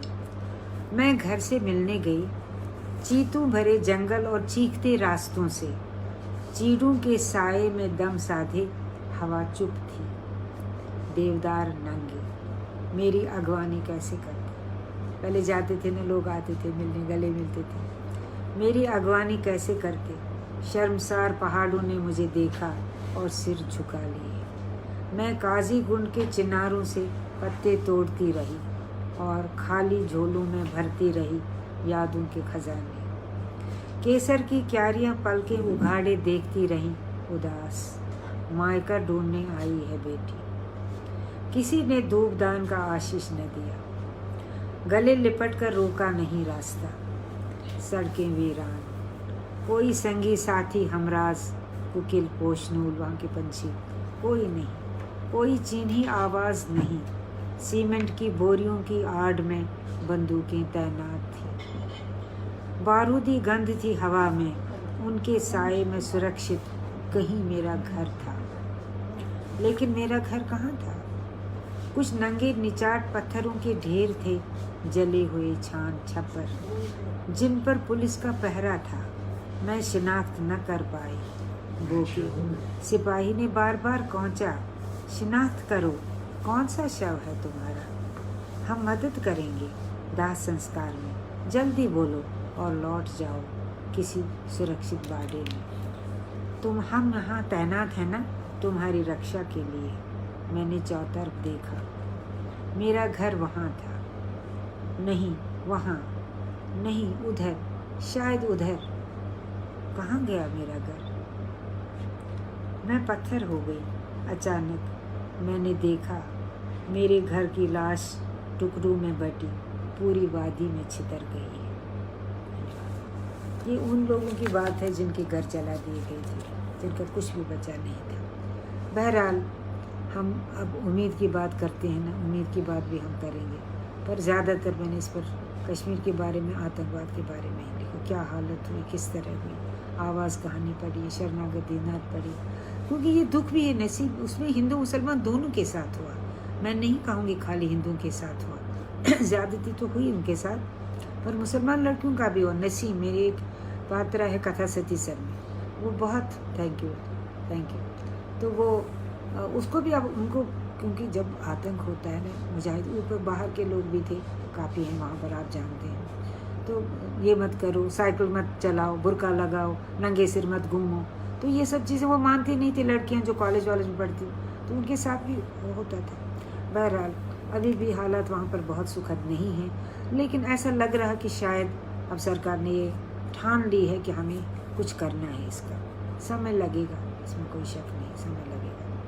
तो हम उम्मीद ही कर सकते हैं, मैं उम्मीद कर सकती हूँ मैं कोई अच्छी सी सुंदर सी कविता लिख सकूँ, पर अभी लिख नहीं पा रही हूँ। कुछ लिखी है, कोशिश की है, पर फिर कभी सुनाऊंगी, आपको मौका मिलेगा। अभी तो मैंने कुछ कविताएं निकाली नहीं है, तो अभी समय नहीं है आपके पास ज़्यादा। तो कहानियाँ बहुत हैं, आप पढ़िए, कुछ कहानियाँ आपको बहुत अच्छी लगेंगी। हाँ, मैं एक बात ज़रूर कहूँगी, कुछ मैंने उम्मीद भरी कहानियाँ आज भी लिखी हैं। एक कहानी है अब्बू ने कहा था, वो पढ़िए आप। ऐसा कहीं कहीं एक्सेप्शंस होते हैं, आज भी हैं। तो वो एक ऐसे एक व्यक्ति के रज़ा मास्टर जी हैं, वो बेचारे कश्मीरी पंडित ज़रा ज़्यादा टीचिंग में बहुत थे, इंजीनियर्स वगैरह भी थे, पर प्रोफेसर मास्टर वास्टर वो सब थे। तो वो बहुत अपने स्टूडेंट्स थे जो बड़े प्यार से भी रहते थे, उनको पढ़ाते थे। आज भी कुछ लोग अपने टीचर्स को याद करते हैं, बल्कि मेरे पिताजी भी प्रोफेसर थे। मैं कुछ साल पहले गई थी, चंद्रकांता को तो कोई नहीं जानता, अब 30 साल से तो विस्थापित है, कौन जानेगा। पर वहाँ पर कुछ बड़ी औरतें थीं जो मेरे पिताजी की शिक्षक रही थी, लगभग मेरी उम्र की। तो मैंने कहा मैं चंद्रकांता, बोले चंद्रकांता आप यहाँ कहाँ रहती थी? मैंने कहा मैं प्रोफेसर आर.सी. पंडिता की बेटी हूँ। तो बोले ओह ही वॉज एन इंस्टीट्यूशन। देखिए शब्द मुझे आज भी याद आता है। तो उनको याद है, उनके टीचर्स भी ऐसे होते थे, तो मानते थे उनको। तो उसकी वजह से मैं जानी जाती हूँ, हिंदी लेखिका की वजह से नहीं। हम नए लोग जो हिंदी पढ़ते हैं वो तो खैर जानते हैं। तो मैंने उसकी कहानी लिखी है। तो वो एक मास्टर था बेचारा, उसको पकड़ लिया आतंकवादियों ने। उसको लगा कि मुखबिर है, हमारी बात कहता है, पहुंचाता पुलिस तक। वो बेचारा कहता भैया मैं मास्टर, मैं जानता, मैं ये सब काम नहीं करता, क्यों पकड़ रहे हो मुझे। मतलब आतंकवादी मानते नहीं, उसको बंद कर रखा था उन्होंने गांव में, किसी रिमोट गांव में कहीं पर किसी बंद रखा था। रात को कोई आता था खाना देता, वो भी गूंगा था, कि वो नहीं चाहते थे कोई आदमी हो जो बात करे या किसी बहलाने वहलाने में आ जाए। तो वो देखता था, वो रतनलाल मास्टर पढ़ी वो कहानी, आपको अच्छी लगेगी। तो वो देखता था रात को कुछ दिनों से कोई कांगड़ी, कश्मीर में कांगड़ी होती है ठंड में ना, उससे हाथ गर्माते हैं, कोयले रखते हैं उसमें। वो कहता था वो कोई कांगड़ी रख देता है उसको, तपी हुई कांगड़ी। तो उसको लगता है कौन है, पर नज़र में नहीं आता था। कोई छुप कर रख देता था, कोई अच्छा ही आदमी को जो रखता था। फिर एक दिन वो देखता है तो उसकी जो जहाँ वो रहता था ना रिमोट में, वहाँ पर एक, ये तो लंबी कहानी वो आप पढ़ कर देखेंगे। तो उसमें उसकी लड़की का भी, मुस्लिम लड़की होती, उसकी लड़की का भी 14 साल की लड़की, तो उसका भी आतंकवादियों ने बलात्कार किया था। तो बहुत गुस्से में है वो कहती ये क्या कर रहे हो तुम, तो हमारी छोटी सी बच्ची है, तो माँ है, तो उसका बहुत दर्द, तो बहुत गुस्सा आता है उसे। वो कहते मैं इसको निकाल दूँगी यहाँ से, छुटकारा दिलवा दूँगी। तो वो शायद उसको निकाल देती किसी बहाने रात को। उसको असल में क्या होता है, उसने एक लड़की से बात की होती है, ये बाद में पता चलता है। तो वो उसको जहाँ पर पुलिस चौकी होती है वहाँ तक ले जाती है। बर्फ़ है, बहुत बर्फ़ है, वो बड़ी मुश्किल से निकालती है उसको। वो निकालती है उसको, तो रास्ते फिर वहाँ पर वो लड़की आती है, एक बुरके, वो ढकी हुई आती, बुरके में आती है। तो वो आती है तो वो बुरका उठाती है, साथ में उसके सैनिक 2 होते हैं, सेना के सिपाही 2 होते हैं। तो वो कहते ये हैं, वो इशारे से बताती है।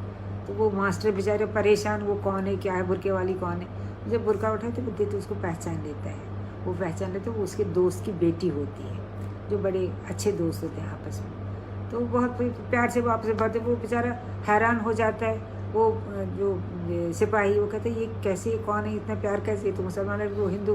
पर ये हिंदू मुसलमान में इतना भेदभाव होने के बावजूद भी कहीं कोई आत्मीयता थी। तो वो कहते मेरे पिता ने कहा था इसको बचाना। तो ये उसने कहा था जैसे बात लगती है, पर कुछ बातें सच भी होती हैं, सच भी जैसे होता भी है। ऐसा नहीं कि सभी दुश्मन हैं, सभी बुरे हैं, अच्छे लोग भी हमारे समाज में रहते हैं, हिंदू मुसलमान दोनों जगह। तो इसमें मैं भेदभाव नहीं मानती, पर जो भटक जाते हैं वो तो भटक जाते हैं। पर बाद में मुझे लगता है लोग अब थोड़ा समझ गए हैं, वो समझ गए हैं कि इससे हमें कुछ नहीं मिला, मारा मारे से अपने ही लोगों को हमने मारा है, फ़ायदा नहीं हुआ। पाकिस्तान तो कश्मीर चाहता है, उसको तो कश्मीर उसी को गरज नहीं है, कोई मतलब नहीं है। तो इस तरह मुझे लगता है वो शायद समझ आए। अब समय तो लगेगा, पर चूँकि मुझे लगता है सरकार शायद प्रतिबद्ध है, वो कोई चाहती है कुछ हो, कोई न कोई निष्कर्ष निकले इस सब का, ये सब लटकता हुआ मामला ख़त्म हो जाए। अब कब होगा ये कहना कठिन है, पर अगर कोशिश है, अगर आपने, उन्होंने कहते हैं ना पॉलिटिकल विल, अगर वो विल है उनकी, तो हो जाएगा देर सवेर। तो मुझे लगता है आपका टाइम हो रहा है, ठीक है। अब आपसे इजाज़त ले लूँ मैं, पर आप पढ़िए, कहानियाँ बहुत हैं। एक नमन प्रकाशन, उसने 4 खंडों में कथा समग्र निकाला है मेरा। उपन्यास तो आप जानते हैं, कथा सतीसर है, ऐलान गली जिंदा है, अपने यहाँ वितस्ता बहती है। बल्कि आपको अच्छा लगे, मेरा एक संस्मरण है, वो राजकमल से है, उसका नाम है क्या नाम है उसका, मेरा जो प्रश्न के दायरे में, हाशिए की इबारतें, वो आप ज़रूर पढ़िए। वो मेरी माँ, मेरी बहन और मेरी सास जी, वो ज़रा आत्मीय संस्मरण हैं, पर वो नामवर सिंह जी ने उसको पढ़कर कहा था तुमने इसको संस्मरण क्यों कहा, ये तो उपन्यास है। मैंने कहा चूँकि इसमें मैं भी हूँ, मेरी माँ है बहुत क्लोज़, उसको मैंने बहुत कम देखा, पर उस पर मैंने लिखा है। एक मैंने 3 महिलाओं को लिया है, जो हम कहते हैं ना कभी पुरानी औरतें अरे सब कुछ सह लेती थी, कुछ नहीं कहती थी, पर मैंने जब इन 3 औरतों को देखा, थोड़ा दूर रहकर देखा। मेरी माँ तो बहुत छोटी, मैं तो 8 साल की थी जब वो गुजर गई, वो मुश्किल से 30 साल की थी, बीमार थी तो वो गुजर गई। उसको बहुत मैंने नहीं जाना, पर जितना उस उम्र तक मैंने जाना, और अब मुड़कर जब देखा, एक औरत मैं समझी उसमें इतना स्वाभिमान था, मैं हैरान हूँ। वो हमारे, आप तो जानते घर सम्मिलित परिवार हुआ करते थे पहले, पार्टीशन होता था, घरों में होता था, फिर 2 भाई अलग अलग रहना चाहते थे, स्वाभाविक था। हमारे पिताजी बड़े थे तो चाचा जी के साथ तो हुआ, तो घर बंटवारा हो गया। तो मेरी माँ ने कहा कि एक कमरा था बीच में, वहाँ बच्चे पढ़े, बड़ा 5 मंजिल का घर था मेरे पिताजी का, तो एक कमरा था वो बच्चों की पढ़ाई के लिए, वो मास्टर जी आते थे बच्चों को, सभी बच्चों को, हमारे चाचा जी के बच्चे भी, हम लोग सब थे। तो माँ ने ये कहा कि इस कमरे को बांटो मत, ये रखो बच्चों के लिए, बच्चे पढ़ेंगे वहाँ पर। तो अब जैसा होता है, तो हमारे कुछ लोग बोले, वो बोले नहीं नहीं वो कब्जा करना चाहती है इस पर, तो माँ को बहुत बुरा लगा। तो पिताजी थे बड़े, उन्होंने कहा छोड़ो कोई बात नहीं, वो छोटे हैं, दे देते हैं, कोई बात नहीं। तो माँ को उस दिन मुझे लगा, उसने कहा कुछ नहीं कहा, बस गांव से थी वो, बहुत, इसको हम कहते हैं बहुत सेंसिटिव थी। उसने कहा ठीक है, पर मन में उसे लगा कि भाई मैं घर के बड़े हैं पिताजी, गृहिणी हूँ मैं, बड़ी हूँ, मेरा कुछ स्वाभिमान तो होना चाहिए, एक बात आप नहीं रख सके मेरी। कहा कुछ नहीं, पर ये कहना ये है कि बाद में वो बीमार हो गई। तो मैंने कहा ना उनको क्षय रोग था, तो उनको पहाड़ों पर ले गए, खुली हवा, कहते थे कि शुद्ध हवा है, उसे वो ठीक हो गई। वो क्या ठीक नहीं हुई, गुजर गई। तो बाद में मुझे याद है, एक बार कश्मीर में खीर भवानी है एक जगह, दुल्ला भी कहते हैं उसको, वहाँ बहुत बड़ा प्रसिद्ध मंदिर है हमारा। तो हम नदी किनारे, मैंने कहा था आपका हमारा घर है, तो हम हाउस बोट में, डोंगा बोलते हैं, छोटा हाउस बोट होता है, तो माँ को लेकर हम वहाँ उसी नदी से आए थे, वहाँ जाना चाहते थे। तो मेरे पिताजी ने वो हाउस बोट, छोटा हाउस बोट रोका वहाँ पर, तो देखा घर कि बिल्कुल नदी किनारे घर था वो। कहा, पर्दा हटाकर कहा, देखो तुम्हारा घर है, तुम्हारा घर है, ये शब्द पिताजी ने कहा, जो बड़े प्रोफेसर थे। चलना चाहोगी, घर जाना चाहोगी? देखिए उसने क्या उत्तर दिया, पढ़ी लिखी नहीं थी। उसने देखा एक नज़र, बोला नहीं, मेरा घर तो मेरे साथ है। वो कहा मेरे बच्चे मेरे, यही मेरा घर है। तो उस दिन का उसका दिमाग में ये था कि ये मेरा घर नहीं है, मेरा घर मेरा साथ है, नहीं मैं नहीं जाऊँगा। वो घर नहीं गई अंत समय तक। वो हारवन के पास एक चांदपुर गांव है, वहाँ पर उसकी मृत्यु हुई।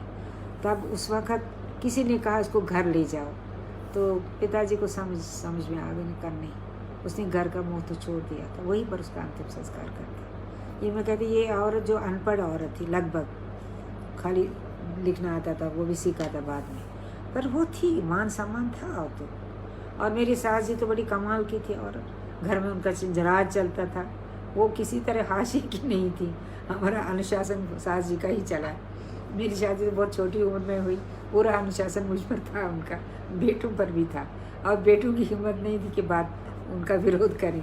बहरहाल वो बड़ी कमाल की औरत थी, बहुत दमदार औरत जिसको आप कहते हैं। किसी मायने में आज की जो स्त्री विमर्श की औरतें हैं ना, उनसे भी आगे थी। उन पर भी मैंने लिखा, भाभी जी, हमारी सास जी। और एक मेरी बहन थी बेचारी, वो बहुत छोटी उम्र में गुजर गई, उस पर भी मैंने लिखा है। उसका तो 16 साल में शादी हुई, 18 साल में मृत्यु हो गई, और 18 साल में उसका 17 साल में बच्चा भी हुआ, 8 महीने का बच्चा था। बहुत बुरी तरह से उसको जलकर उसकी मृत्यु हो गई। कैसे हुई, क्या हुई, वो मैं ज़्यादा लिख नहीं पाई, क्योंकि बहुत ही दर्दनाक है। कैसा हुआ, क्या हुआ, पता ही नहीं चला अंत में। पर जलकर हुई मृत्यु तो कुछ न कुछ था, क्योंकि उसने, उसके पति ने माता पिता को भी नहीं बताया, भाई को भी नहीं बताया, खाली बता दिया वो तो मर गई भाई, उसको निपटारा भी कर दिया उसको वहीं से। गांव में थे, वो इंजीनियर थे। बहरहाल वो दुखद हुआ, बहुत हुआ। मेरे पिताजी भी टूट गए थे बाद में उस दुख से। 18 साल की लड़की, गोद में 8 महीने का बच्चा। अब सोचिए, कश्मीर में ये पहला हादसा था जलकर मर जाने का, तब तक ऐसा नहीं होता था। पिताजी ने, मैंने उस पर नाराज़गी भी थोड़ी सी पिताजी से की, उन्होंने केस नहीं किया। वो इतना टूट चुके थे, छोटा सा बच्चा, उसको, बच्चे को उसने ज़रूर उन्होंने अपना लिया, क्योंकि उसके पिता ने बाद में 3-4 महीने के बाद दूसरी शादी कर ली। तो बेटी की, लड़कियों की, आपने लड़कियों की बात की ना, क्या इज़्ज़त है, कितना वैल्यू है, कितनी कीमत है, वो तब भी जानती थी, आज भी जानती है। ठीक है बेटे अविनाश, मुझे भी अच्छा लगा आप लोगों से जुड़ना, बहुत बहुत शुक्रिया तुम्हारा, तुम लोगों ने सुना। असल में कहने को बहुत कुछ होता है, पर हमारे पास सीमाएं हैं सफ़र की। नहीं तो मैं ज़रूर कहानी में समय लगता है सुनाने में, पर आप पढ़िए ज़रूर, आप पढ़िए। अबू ने कहा था अलग संग्रह भी, आपको अब किताबें उनके दूसरे संस्करण में निकले हैं, आप ज़रूर है वो पोथे तो मत पढ़िए, पोथे तो बहुत होते हैं, समय भी लगता है पढ़ने में, हाँ मैं जानती हूँ। जानती हूँ, अनुभव और विचार तो साझे होते हैं भाई। तो कुछ पढ़िए, अमन प्रकाशन के पास आपको मिलेंगी छोटी छोटी किताबें, अच्छा लगेगा आपको। काली बर्फ पढ़िए, शरणागत दिनाथ पढ़िए, आप अबू ने कहा था पढ़िए, तो आपको लगेगा क्या किस तरह मैंने उस चीज़ को देखा है और किन चीज़ों ने, जैसे कहते हैं ना, प्रश्नाकुल करती हैं स्थितियाँ आपको। ऐसा नहीं आतंकवाद है आतंकवाद है, उसके क्या रिपरकशंस होते हैं, क्या प्रभाव आपकी पीढ़ियों पर पड़ते हैं, उनके संतानों पर क्या प्रभाव पड़ते हैं, पूरा जीवन बदल जाता है। ये वही महसूस करता है जो उससे गुजरा। बाकी लोग कहते हैं ठीक है भाई, हाँ तो यहाँ भी आपका घर है, क्या है वहाँ जो यहाँ नहीं है, वो नहीं समझते। तो हमारे यहाँ एक मोतीलाल शाह के, मैंने इनका नाम पहले भी लिया है, मोतीलाल शाह कश्मीरी कवि थे, वो बेचारे बर्दाश्त नहीं कर पाए, वो विस्थापन में ही गुजर गए, दिल्ली में ही गुजर गए। वो उन्होंने कहा है, मैंने कहीं एक और भी कहा है, वो घर खोना क्या होता है, वो कश्मीरी में है, मैं अनुवाद करके बताती हूँ। उन्होंने कहा कि घर खोना जिंदा ही चिता पर जलने जैसा है, घर खोना जिंदा ही कब्र में लेटने जैसा है। वो कहते हैं घर खोने का दर्द सिर्फ वही जानता है, सिर्फ वही जिसने अपना घर खोया। वैसे कहते ठीक है, आप छोटे शहर से बड़े शहर जाते हैं तो घर से दूर हो ही जाते हैं। हमारे एक बड़े अच्छे मित्र हैं, लेखक मित्र, वो कहते हैं चंद्रकांता जी हम सभी विस्थापित हैं। ठीक है, हम सभी विस्थापित, इसमें कोई शक नहीं है, पर एक विस्थापन आपका अपना होता है। आप देश से विदेश जाना चाहते हैं, वो भी विस्थापन है। इस पर भी मैंने लिखा, मेरा नया उपन्यास इस पर भी है, वो आप पढ़ लेंगे, जल्दी आ जाएगा राजकमल से। तो उस पर भी मैंने लिखा, वो अलग विस्थापन। पति पत्नी के बीच भी विस्थापन होता है, माँ बच्चों के बीच में भी विस्थापन होता है, कई तरह का विस्थापन। पर ये निष्कासन था, विस्थापन नहीं था। आपको जबरन निकाला गया, आपको इसलिए निकाला गया कि आप यहाँ से निकल जाओ, आप यहाँ के नहीं हो, यू डोंट बिलोंग हियर। तो बेहतर भी मार काट के निकालना वो बहुत तकलीफ दे होता है। बाकी हम तो कहीं भी रह सकते हैं, जी तो कहीं भी सकते हैं। तो कुछ दंश होते हैं जो भूलता नहीं है। ठीक है बच्चे, दीपिका अच्छा लगा, तुम्हें अच्छा लगा, थैंक यू। मैं मुझे भी अच्छा लगा। ठीक है, धन्यवाद आप सबको, आनंद मिस्टर आपको भी, दीपिका सिंह आपको भी, सबको बहुत बहुत धन्यवाद। अब मैं इजाज़त लूँ आपसे, काफ़ी समय लिया मैंने। फिर कभी मैं आपको कहानी सुनाऊंगी, अभी तो समय नहीं है, अभी समय नहीं। ठीक है, अच्छा लगा, मुझे भी अच्छा लगा। इजाज़त ले लूँ मैं आपसे, आप बाय कर लीजिए तो मैं चलती हूँ। थैंक यू आनंद, शुक्रिया तुम्हारा भी, नमस्कार, चलती हूँ। ठीक है, फिर मिलेंगे, दोबारा ज़रूर मिलेंगे। नमस्कार, बाय। मैं फिनिश करूँ? ठीक है, फिर जुड़ेंगे हम, ज़रूर जुड़ेंगे। कुछ अच्छी जब हालात अच्छे होंगे ना तो ज़रूर जुड़ेंगे। ठीक, बाय, राहुल, थैंक यू, आपका भी शुक्रिया। अच्छा, नमस्कार बच्चों, नमस्कार, जीते रहो, खुश रहो।